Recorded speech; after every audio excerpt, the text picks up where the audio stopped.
Assalamualaikum warahmatullahi wabarakatuh. Selamat malam, jumpa lagi dengan saya Aldi di channel Mereka Ada.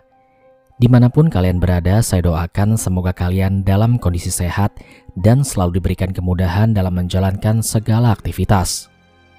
Pada kesempatan kali ini, saya akan membacakan kisah dari Mas Dikas. Kisah ini ia alami kala ia melewati alas Nganjuk Bojonegoro saat ia pulang dari Jawa Tengah ke Jawa Timur. Namun sebelum mulai bercerita, pastikan teman-teman sudah menekan tombol subscribe dan menyalakan lonceng notifikasinya agar selalu mendapatkan update saat channel ini upload video terbaru.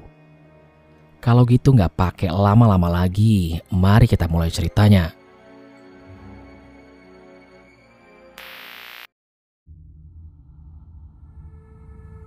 Perkenalkan, nama saya Dikas. Saya berasal dari Nganjuk, Jawa Timur. Ini adalah cerita yang saya alami pada tahun 2016, di mana saat itu saya sangat suka dengan kegiatan touring. Dan ini adalah cerita yang saya alami sendiri sewaktu saya single touring dalam perjalanan pulang ke Kudus, Jawa Tengah. Waktu itu hari Minggu sore, jam sudah menunjukkan pukul 15.32 waktu Indonesia Barat, di mana saya yang sehabis menghadiri acara pernikahan teman saya yang berada di daerah Kudus, Jawa Tengah memutuskan untuk pulang karena esok harus bekerja. Singkat cerita, saat saya perjalanan pulang dari Kudus selama beberapa jam melewati alas Jatirogo yang sewaktu itu masih ada proyek perbaikan jalan, sudah mulai merasa tidak enak hati untuk melanjutkan perjalanan pulang. Rasanya seperti ada yang mengganjal dan membuat saya tidak fokus dan hampir saja saya menyerempet sepeda motor yang melaju dari arah yang berlawanan. Namun untung saja orang itu menyalakan klakson dengan kencang yang membuat saya tersadar. Daripada semua tambah buruk, akhirnya saya memutuskan untuk berhenti sebentar di sebuah gubuk kecil di pinggir jalan, semacam tempat untuk orang beristirahat. Kemudian saya mengeluarkan sebatang rokok dan sisa air yang saya beli waktu di area Rembang. Waktu kala itu sudah masuk waktu surup atau sandikala. Hampir tidak ada orang yang lewat dan karena rimbunnya hutan membuat sedikit merinding juga suasana kala itu. Meski begitu, karena tuntutan pekerjaan yang mengharuskan saya bekerja esok hari, saya tetap memutuskan untuk pulang malam ini juga. Dan secara tiba-tiba dari arah belakang saya seperti ada yang menghembuskan nafas. Memang kecil hembusannya, tapi terasa hangat dan membuat bulu kuduk saya berdiri. Pada akhirnya saya pun memutuskan untuk membereskan bekas-bekas sampah jajan yang saya bawa tadi, lalu memasukkannya ke dalam box dan sesudah itu saya menaiki motor. Namun ketika mau menstarter motor, saya merasa ada yang memperhatikan saya. Pada saat saya menoleh ke arah bahu jalan sebelah kanan, ternyata ada seperti gumpalan asap tebal. Seperti orang yang sedang membakar sampah, tapi saya pikir perkampungan warga dari sini sekitar 4 km. Dan seharusnya tadi saya melihat kalau ada orang yang mau bakar sampah, namun tak ada seorang pun di lokasi itu. Saya di situ jelas terpaku dan hanya membaca istighfar sambil melihat dari seberang kiri jalan tempat saya istirahat tadi. Lama-kelamaan dari asap tersebut muncul sesosok yang tak asing lagi. Dengan memakai kain kafan lusuh berdiri tepat lurus dengan tempat saya berdiri. Saya melihat mukanya yang hancur dengan kelopak mata yang melotot. Dan satu mata lagi seperti mau keluar dari tempatnya. Tampak ia sedang memperhatikan saya. Sekuat tenaga saya usahakan untuk tetap tenang. Saya coba untuk membaca segala doa yang saya bisa. Hingga pada akhirnya dengan jantung yang berdegup kencang dan keringat dingin yang bercucuran, saya bisa memutar kunci kontak dan segera menstarter motor saya untuk segera menjauh dari tempat itu. Belum selesai sampai di situ. Setelah saya berhasil pergi, bukan ketenangan yang saya dapat karena menjauh dari makhluk itu.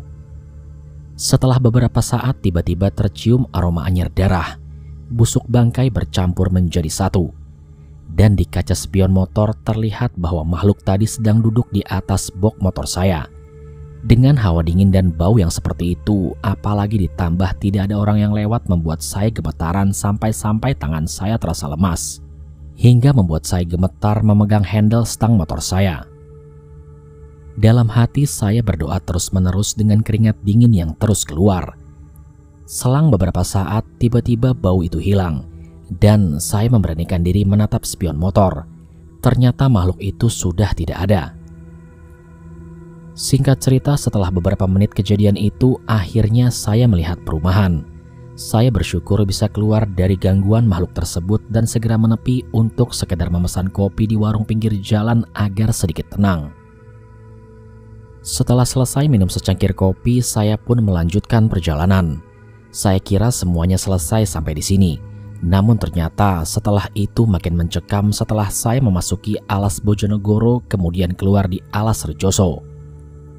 Kemudian saya melanjutkan perjalanan hingga waktu habis Isya saya sampai di kota Cepu. Sesampainya saya di kota Cepu, saya pun mampir sebentar ke rumah teman saya yang bernama Randy. Lebih tepatnya bukan rumah, semacam mes kerja yang ada di Cepu. Hanya untuk sekedar bercengkrama di patung kuda Cepu melepas lelah dengan kopi yang ia pesankan dan menceritakan hal yang baru saja saya alami. Di Jatinegoro tadi aku diganggu sama pocong, Ren. Celetuk saya pada dia yang sedari tadi hanya bengong melihat orang yang lewat. Lah, masa? Harusnya kamu masukin ke box kamu, terus kamu bawa pulang untuk jadikan guling. Sambung dia tidak percaya dengan yang saya ceritakan. Kemudian saya ceritakan secara detail apa yang barusan saja terjadi, sehingga ia pun bercerita bahwa dia juga pernah diganggu oleh sosok bayangan yang tiba-tiba lewat saat ia sedang mengendarai sepeda motor. Lalu tanpa sengaja ia menabraknya yang menyebabkan ia kaget kemudian terjatuh dari sepeda motornya. Setelah berbincang sekian lama dari habis Isya, saya pun melihat jam di HP. Ternyata waktu sudah menunjukkan pukul 22:48 menit. Dan akhirnya saya pun pamit untuk melanjutkan perjalanan pulang. Awalnya Randy memang melarang saya untuk pulang karena ia takut akan terjadi apa-apa dengan saya. Tapi karena saya besok harus bekerja, saya pun menolaknya dan memutuskan untuk tetap melanjutkan perjalanan. Setelah berpamitan, saya pun akhirnya meneruskan perjalanan. Dan pada akhirnya saya sampai di perbatasan Jawa Timur dan Jawa Tengah. Dengan ditemani gemerlap malam lampu-lampu jalan dan banyaknya kendaraan yang lewat di area Jalan Raya Kalitidu yang saat itu ya memang belum seberapa halus seperti sekarang. Singkat cerita, akhirnya saya singgah di Alfamart di pinggir jalan dan melihat jam sudah menunjukkan pukul 23:54 menit, yang berarti sebentar lagi adalah tengah malam. Sedangkan saya baru akan memasuki area hutan Bojonegoro.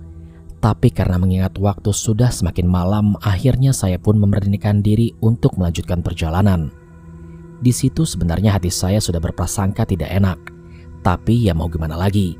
Akhirnya saya lanjut dan tak lupa berdoa agar diberi keselamatan oleh Yang Maha Kuasa. Berbekal doa dan keberanian, saya pun melanjutkan perjalanan. Saat mulai memasuki area hutan, berhembuslah angin yang lembut. Saya pun mengucapkan salam. Saat itu merinding banget, sumpah. Kanan kiri hanya hutan jati dan beberapa terlihat pohon-pohon besar yang menambah kesan mistis saat di malam hari. Padahal kalau siang hari di sini itu enak banget suasananya, apalagi kalau buat fotografi. Setelah beberapa menit saya memasuki area hutan, hal yang saya khawatirkan pun mulai muncul. Ketika saya melewati sebuah pohon, saya seperti melihat ada sekelebatan bola api yang terbang dari bawah pohon itu ke arah atas. Saya pun beristighfar dan berpikir mungkin itu hanya halusinasi saya saja. Tapi ternyata prasangka saya salah. Bola api itu seperti terbang mondar-mandir di atas kepala saya. Di situ saya mulai merasa bahwa ada yang tidak beres. Ketika saya sampai di sekitar pondok yang berada di sisi jalan, karena tersorot lampu tambahan yang saya pakai, saya tidak mengira di situ telah berdiri sosok perempuan berdaster putih dengan rambut yang menjuntai panjang ke bawah. Saya pun sontak kaget dan berteriak, "Ya Allah!" Sehingga refleks saya memutar gas sampai mentok yang membuat saya hampir menabrak pembatas jalan.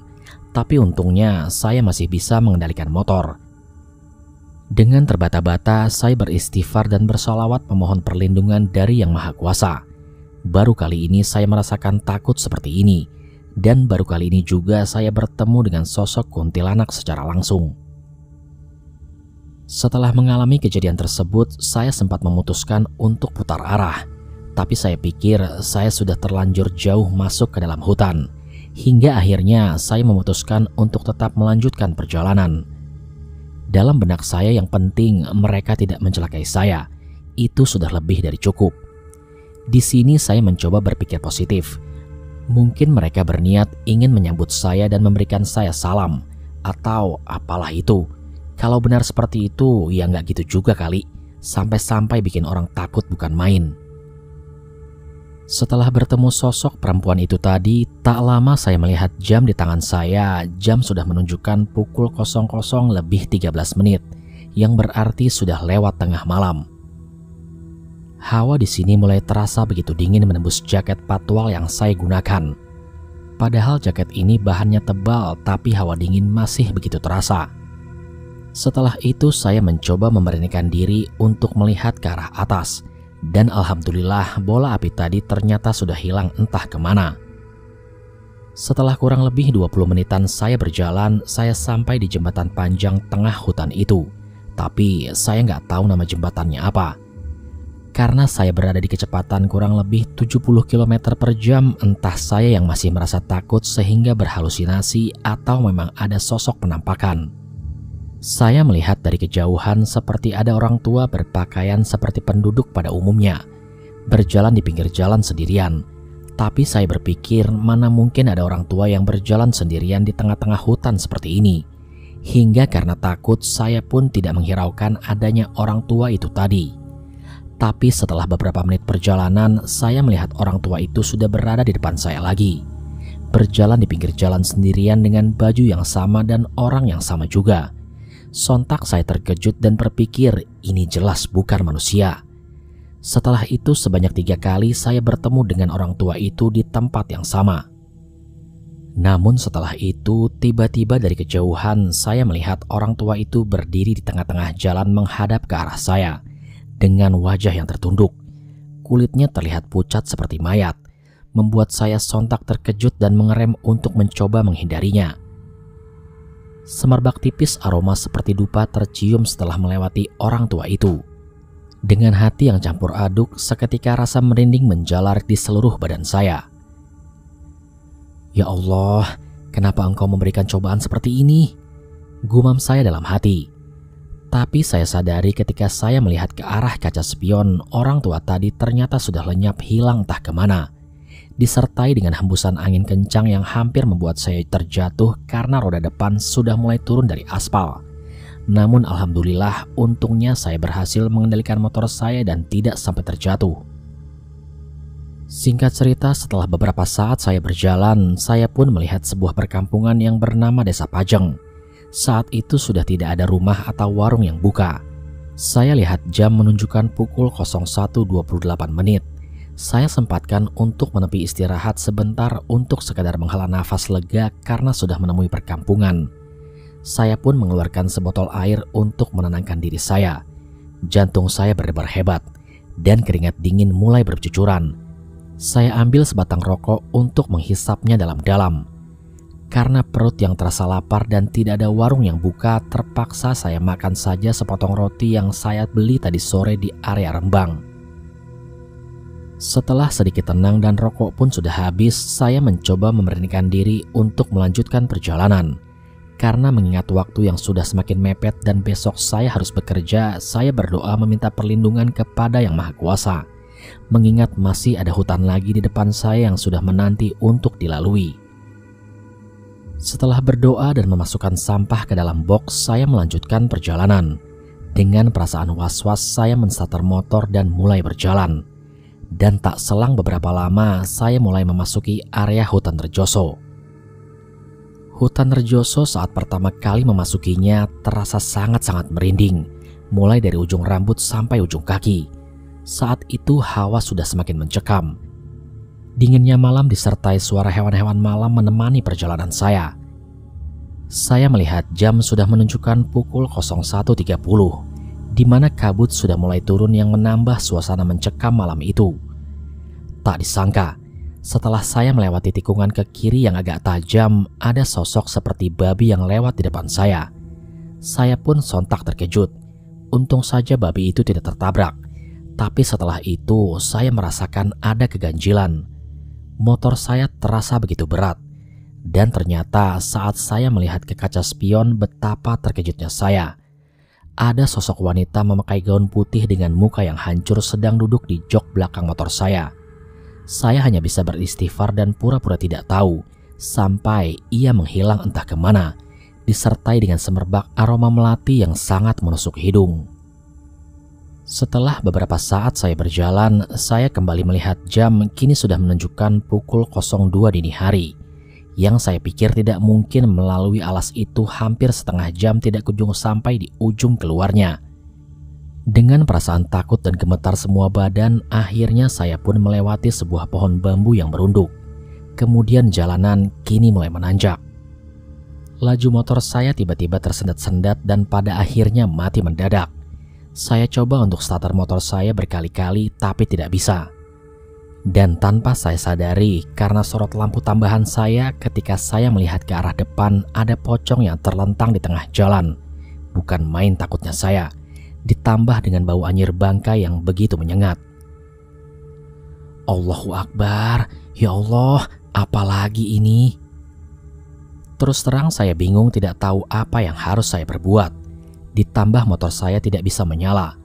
Akhirnya saya terpaksa turun dan mencoba menstarter kaki. Namun tetap saja tidak ada respon mau menyala.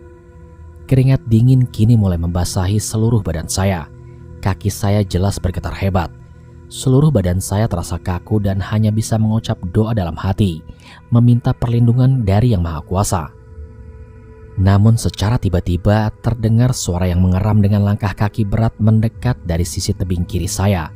Saya hanya bisa diam karena takut, sambil berharap menunggu seseorang yang lewat. Tak lama suara langkah tersebut kian mendekat. Saya hanya bisa berdoa dan bersolawat agar makhluk tersebut segera pergi dan tidak mengganggu saya lagi. Sesaat setelah itu, suara langkah tadi terdengar seperti agak menjauh. Namun pocong yang di depan saya tidak kunjung hilang. Malah kini ia berdiri membelakangi saya. Dengan kain kafan yang terlihat lusuh ditambah dengan noda-noda darah. Pocong itu perlahan berbalik arah dan mukanya terlihat hancur dengan aroma yang begitu busuk. Perlahan ia mendekat ke arah saya.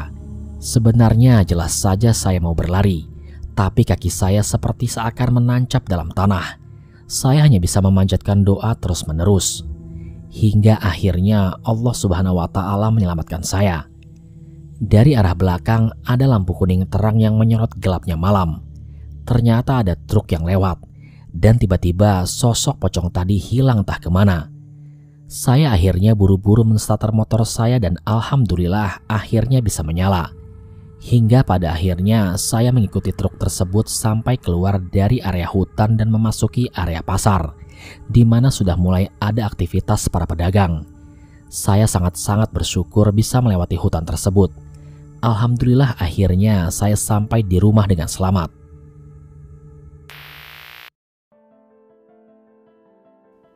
Sekian cerita dari Mas Dikas. Semoga pengalaman Mas Dikas ini bisa kita ambil pelajaran. Kalau mau pergi jauh-jauh dan kira-kira melewati jalur yang ekstrim, lebih baik jangan memaksakan untuk pergi sendiri. Atau kalau memang terpaksa harus berjalan sendiri, setidaknya hindarilah jam-jam malam.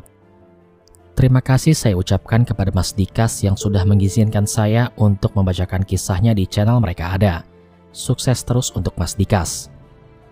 Terima kasih pula saya ucapkan kepada teman-teman setiap pendengar channel Mereka Ada yang sudah mendengarkan cerita ini dari awal sampai selesai.